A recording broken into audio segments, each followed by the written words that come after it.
Robin Hood Radio presents Stage Right or Not with Michele Willens. Michele is a longtime journalist and herself is a published playwright of several theatrical works. She's a frequent contributor to the Huffington Post, Daily Beast, and the Atlantic websites. Another opening of another show. Well, each week we hear about closings, those shows to look back on, fall openings to look forward to, and occasional extensions.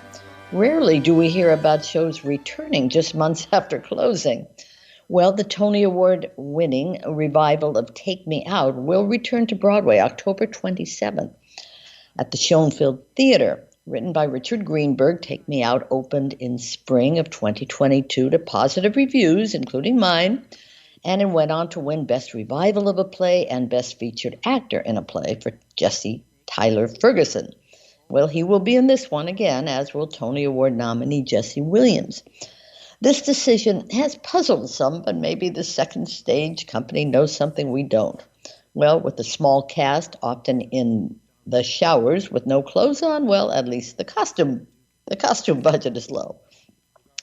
As for the current status of Broadway, the numbers remain pretty consistent. This past week, 23 productions played on, with 213,000 tickets sold, total gross of $27 million. The average ticket price was $129. As usual, the top 5 shows were The Music Man, Hamilton, The Lion King, Into the Woods, and MJ, the musical. Bottom 5 were The Kite Runner, Chicago, Come From Away, Funny Girl, and A Strange Loop. I will detour here to discuss one of those top grossers, that being Into the Woods. Well, this is the Encore's production, as you know, that keeps extending. Not a ticket to be had, even while the cast keeps changing. So I went into the woods this past week and saw a dazzling group of actors. Sarah Bareilles, Brian Darcy James, Patina Miller, Philippa Sue, Gavin Creel, Joshua Henry, Julia Lester, and more. What makes this encore style? Well, it's the small orchestra on stage behind the performers. And the set, I don't even recall if there is one, is minimal. All that matters here is Sondheim's incredibly moving songs and the fact that every actor gets every ounce of humor and pathos out of their roles. Am I going overboard? Well, probably, but I have not been in such an excited, buzzy, and clearly moved audience in a long time. Right now it is up at the St. James through early October, but let's remember, Encore said that about its return of Chicago. Into the Woods may be a tough ticket to grab now, but it's a good time to grab one for most of the other shows, especially those soon to close, including Mr. Saturday Night, Come From Away, and Dear Evan Hansen. I was happy to see the extremely long lines at the tickets booth, TIX booth, when I went to Broadway last week. Almost every show except the top tier were up there and reduced, including, as I mentioned, in the lowest 5 category, the Tony winner, A Strange Loop. Well, I've been keeping a close eye on that one, wondering if it will even make it to the holidays. Meanwhile, around the country, things are hopping. A new production in Los Angeles at the Skylight Theater is grabbing quite a bit of attention. The Lavender Men, written and starring Roger Q. Mason, dares to cast a lens on Abe Lincoln's possible queerness. Well, that one is up through September 4th and is now available to watch virtually. So again, that's the Skylight Theater in Los Angeles. That company, by the way, only does new work, as does the second stage in its now reopened Upper West Side space. The latest there is called Patience, written by Johnny Lloyd. It focuses on a black solitaire player.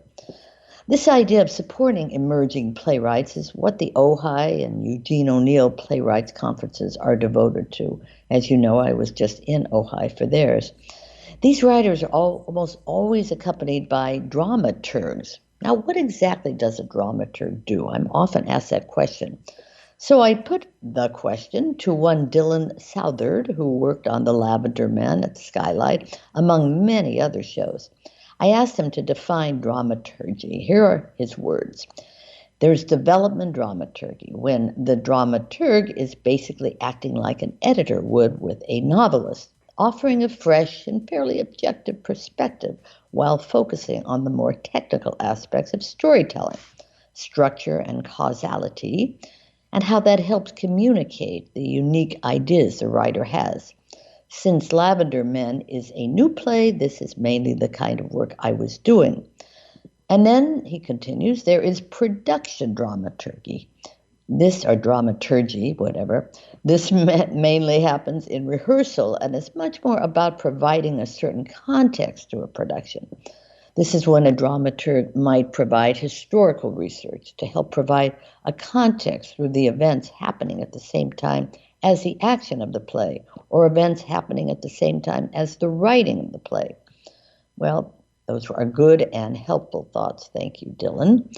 I have often written about an actor named Dakin Matthews, a great actor, but just as important, he's considered the most respected Shakespearean dramaturg.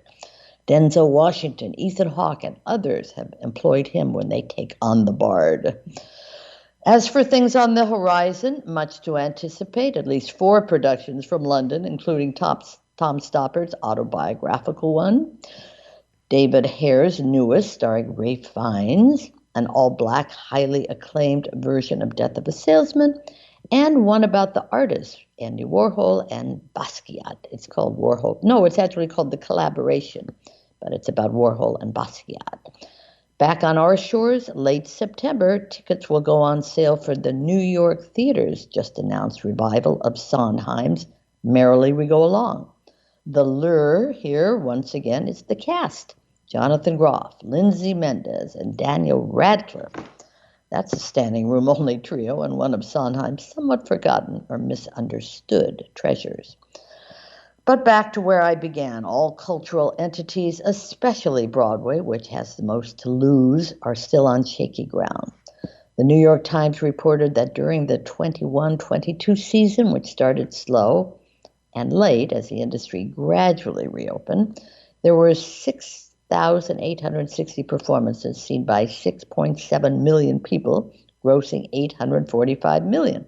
Well, by contrast, during the 2018-2019 season, the last full one before the pandemic, there were 13,000 performances seen by 14 million people, grossing $1.8 billion. So you can essentially double or divide in half all those stunning numbers. Its analysis concluded with, quote, there are fewer tourists, fewer older people, and very few groups. And the other thing that can't be underestimated is that people are still working remotely, end quote. Meaning they have become most comfortable at their own desks and on their own couches. Well, I will be back next week to discuss a new off-Broadway show and then a musical about Frederick Douglass, which I am going to Washington, D.C. to see. So, no sitting on couches for me. Stage Right or Not with Michele Willens, produced in the studios of Robin Hood Radio, robinhoodradio.com.